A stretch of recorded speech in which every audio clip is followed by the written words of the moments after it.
नमस्कार, मैं श्यामीरा सिंह। मैं एक पत्रकार हूँ।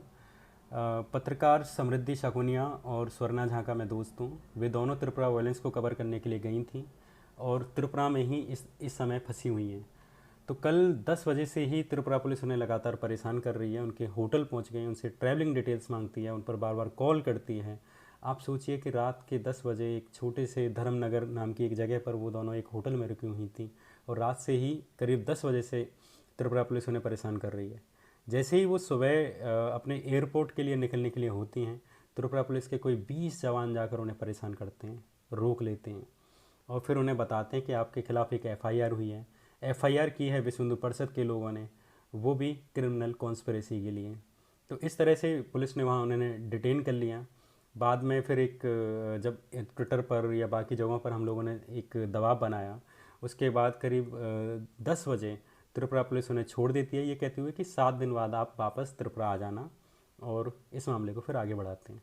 तो इसके बाद जब वो दोनों बच्चियाँ असम के सिलचर में जो एयरपोर्ट है उसकी तरफ जाने के लिए हुई और जैसे ही वो असम में पहुंचती हैं, वहीं पर करीमगंज नाम के एक ज़िले में उन्हें रोक लिया जाता है। उन्हें करीमगंज की पुलिस कहती है कि त्रिपुरा से एक और कॉल आई है और ये कॉल उन पर एक और नई एफआईआर के लिए आई है। ये नई एफआईआर त्रिपुरा के ही गोमती नगर ज़िले में हुई है और वही पुराने आरोप, वही पुरानी चीज़ें। अब उन्हें दोबारा से असम में रोक लिया गया है। त्रिपुरा पुलिस अब असम पहुंच रही है, उसके बाद फिर उन्हें त्रिपुरा लाया जाएगा।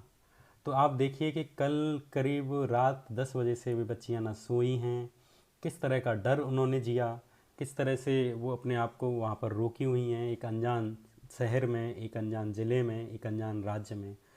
तो मेरी आप सबसे बस यही अपील है कि जैसा कि आप इस समय मीडिया की हालत देख रहे हैं, किस तरह की स्थिति है, उस स्थिति में भी अगर कुछ पत्रकार अगर पत्रकारिता करना चाहते हैं तो किस तरह की परिस्थितियों का सामना वो कर रहे हैं। अभी हाल ही में त्रिपुरा पुलिस ने 102 लोगों पर यूएपीए लगा दी। तो वैसे में अब ये त्रिपुरा पुलिस 2 लड़कियों को परेशान कर रही है। तो मेरी आपसे अपील है, प्लीज़ आप आगे आएँ।